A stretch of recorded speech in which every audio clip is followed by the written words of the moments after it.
안녕하세요. 반갑습니다.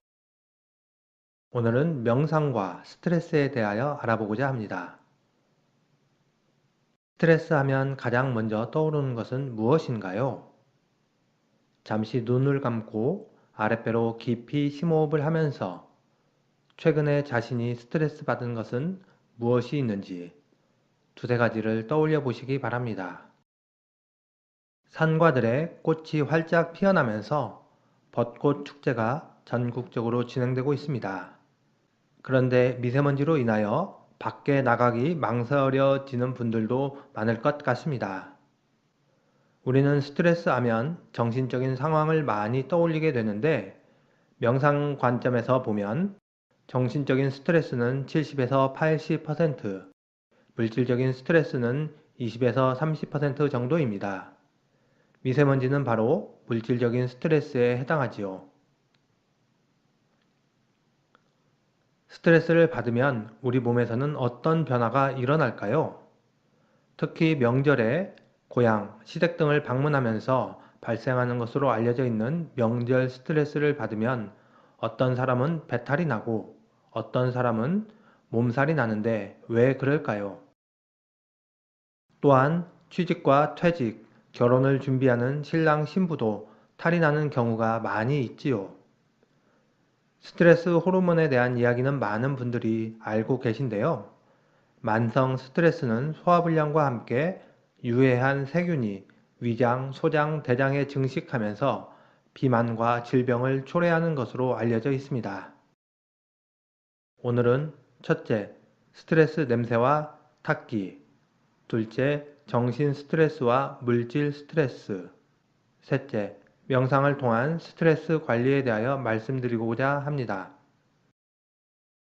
1. 스트레스 냄새와 탁기 2018년 일본 화장품 회사 시세이도는 긴장감 등 심리적 스트레스를 받고 있는 사람들의 피부 표면에서 독특한 가스를 배출한다는 사실을 밝혀냈습니다.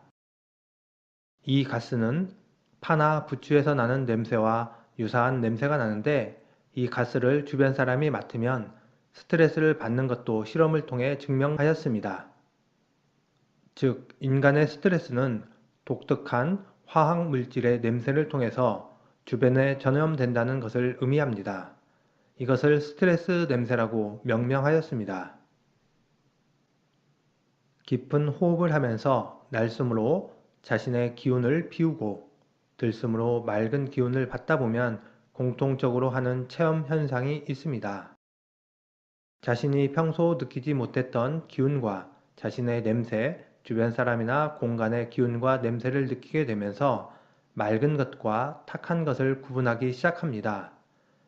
맑은 기운을 느끼면 시원하고 가벼워지는 느낌, 향기 등으로 체험을 하게 됩니다. 그런데 탁한 기운을 느끼면 가슴이 답답하고 심한 경우 메스꺼움을 느끼며 갑자기 현기증이 나타나기도 하지요. 또한 특정한 책을 읽다 보면 눈이 침침해지고 머리가 멍해지는 등의 현상이 나타날 때가 있습니다. 이것을 명상에서는 탁기라고 표현하는데 스트레스 냄새는 바로 탁기의 일종이라고 할 수 있을 것 같습니다. 그래서 호흡 명상으로 자신을 조금씩 정화하면 누구나 탁기와 스트레스 냄새를 느끼는 단계에 도달하게 됩니다. 그런데 명상 중 의식으로만 자신을 정화하는 경우에는 실제로 자신이 정화되지 않는 경우가 더 많은 것 같습니다. 우리 전통의 명상이자 수행법에서 호흡을 중시하는 이유는 기운을 유통시키고 조절하는 펌프나 선풍기 역할은 단전으로 하는 호흡의 들숨, 날숨으로 가능하기 때문입니다. 정신적 스트레스와 탁기는 무거워 잘 배출되지 않고 몸 안에 축적됩니다. 이것이 몸 안에서 배출되지 않으면 심리적으로 천근만근의 무게를 가지게 되어 자신의 몸과 마음을 무겁게 합니다. 시간이 지나면서 누적되면 질병을 초래하고 주변에 악영향을 미치게 됩니다.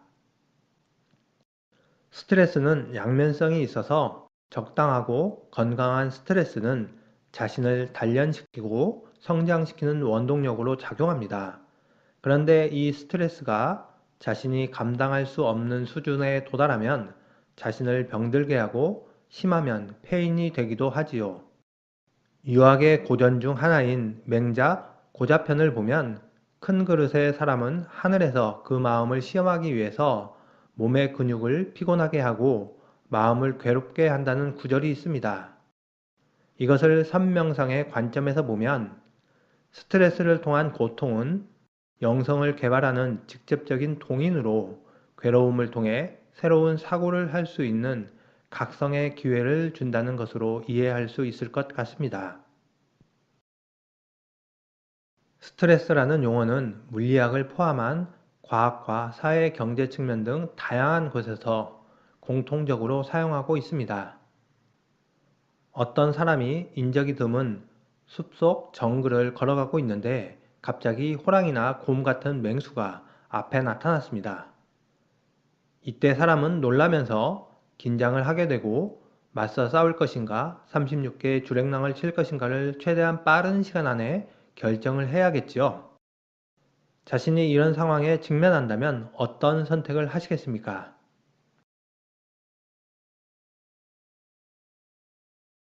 이 사례는 인간에게 스트레스 개념을 설명할 때 자주 거론되는 원시인과 맹수의 만남을 설명하는 유명한 이야기입니다. 자신이 아프리카 초원의 마사이족이라면 용맹을 친구들에게 과시하기 위해 맞서 싸우는 것을 선택하겠죠. 이런 상황에서 우리 몸 안에는 어떤 현상들이 벌어질까요?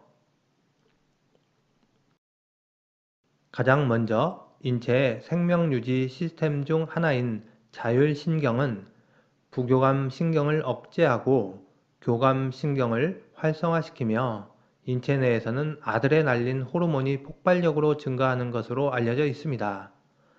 그 결과 근육에는 힘이 들어가면서 전투 준비가 진행되지요.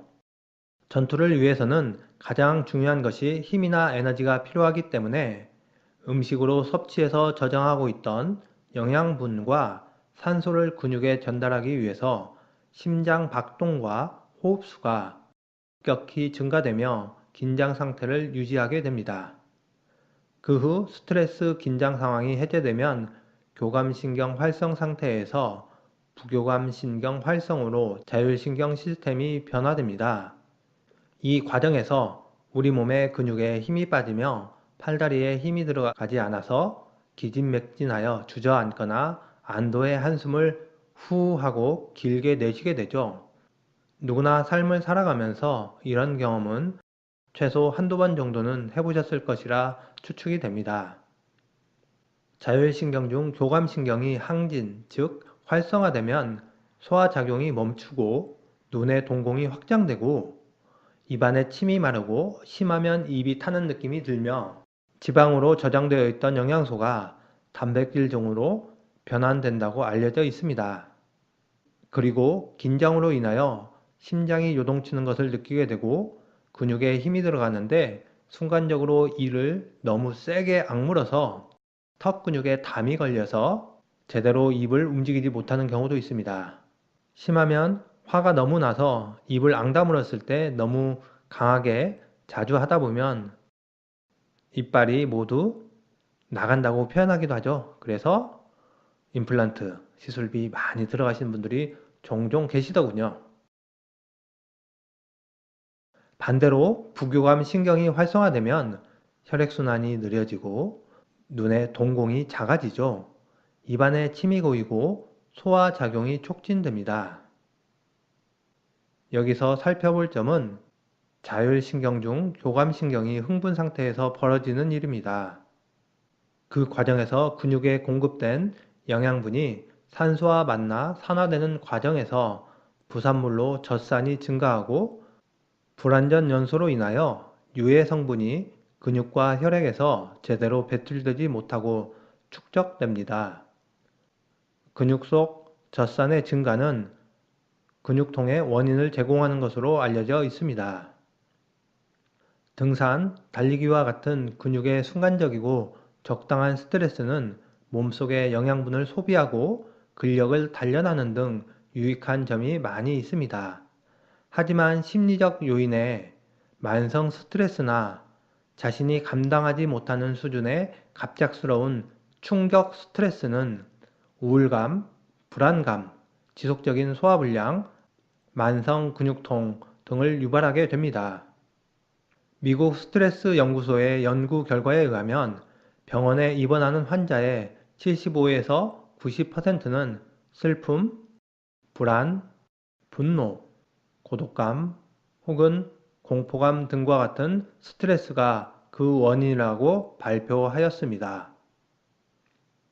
조선 중기의 대학자 퇴계 이황선인께서는 젊어서 과도한 공부로 인하여 건강을 상한 것으로 유명합니다. 그래서 아침에 호흡을 하여 정신이 맑아지면 산책을 하는 등 다른 활동을 했다는 기록이 있습니다. 퇴계 선임께서 건강을 위한 방법으로 활인신방이라는 중국의 수행설을 실천했다고 전해지고 있는데요. 그 내용에 보면 체조법은 기본이고 보약 처방이 있습니다. 여기서 보약은 돈이 들어가지 않는데 아주 간단하면서도 실천하기 쉽지 않은 몇 가지 처방이 있습니다. 이 책을 읽은 지 오래되어 정확한 내용은 기억이 나지 않는데 분노를 30번 씹고 화나는 사건을 30번 씹는 등 감정에 관련된 것을 상상으로 씹어 단전으로 깊이 삼키는 내용이 포함되어 있습니다. 왜 씹는 행위를 통해 자신의 마음의 질병을 관리하고자 했을까요? 그 이유를 잠시 생각해 보시면 좋겠습니다. 소를 포함한 초식동물은 풀을 뜯어먹고 휴식하면서 되새김질을 하여 소화시키는 방법을 사용하고 있습니다. 그리고 우리도 음식을 먹을 때 천천히 꼭꼭 씹어 먹는 것이 무병장수의 비결이라고 말하는 경우도 있습니다. 건강하고 소화력이 높으면 음식을 씹지 않고 먹어도 소화를 잘 시키지만 질병에 걸렸거나 체력이 고갈된 상태에서는 꼭꼭 씹어 먹어도 소화가 되지 않기 때문에 우리는 아플 때 죽을 먹고 있습니다. 그런데 인간이 소화시켜야 할 것은 음식만이 아니고 경험과 감정도 소화시키고 흡수하여 찌꺼기는 배출시키는 것이 필요합니다. 그런데 우리는 경험과 감정을 소화시키고 흡수해서 배출시켜야 한다는 것을 잘 잊어먹고 살지요. 사람들은 타인에 대한 불만이나 흉을 볼 때 공공을 씹는다는 표현을 하기도 합니다. 입으로 말하며 불평, 불만을 토로하다 보면 속이 후련해지는 경우를 종종 느끼게 되지요. 특히 술을 마시면 씹고 싶은 유혹이 강하여 자칫 말다툼으로 번지는 경우도 있습니다. 우리가 입으로 타인 또는 어떤 사건 등을 씹고 싶은 유혹이 발생하고 이런 행위를 하는 것은 해당 감정이나 경험을 소화시키기 위한 자율신경 시스템의 발현이라고 말씀드릴 수 있습니다. 음식을 소화하지 못하면 위장병이 생기고 배탈이 나서 심하면 설사를 하는 경우가 있는 것처럼 경험을 소화하지 못하면 육체적인 이상 증세와 함께 가슴이 답답하고 화가 치밀어 머리가 아프고 우울하거나 공황장애 등 정신적 질병 상태에 이르게 됩니다. 초식동물인 소가 풀을 되새김질을 하듯 우리 인간들은 자신의 불만 섞인 감정과 경험 등의 스트레스를 소화시키고 살아남기 위한 발버둥으로 씹고 싶은 유혹에 쉽게 넘어가는 것은 아닐까요? 이 과정에서 하소연할 대상을 찾는데 들어줄 사람이 없으면 더욱 스트레스가 증가하기도 하지요. 보통 사람은 입으로 말하며 씹고 퇴계 이황선인처럼 옛 성인들은 혼자 자신 안에서 감정을 삭혀 마음의 양식으로 삼는다는 것이 차이점이 아닐까 합니다. 선 명상에서는 이처럼 소화하지 못하고 씹고 싶은 유혹이 자신의 내면에서 일어날 때 날숨을 길게 하는 호흡법을 초보자들에게 권장하게 됩니다.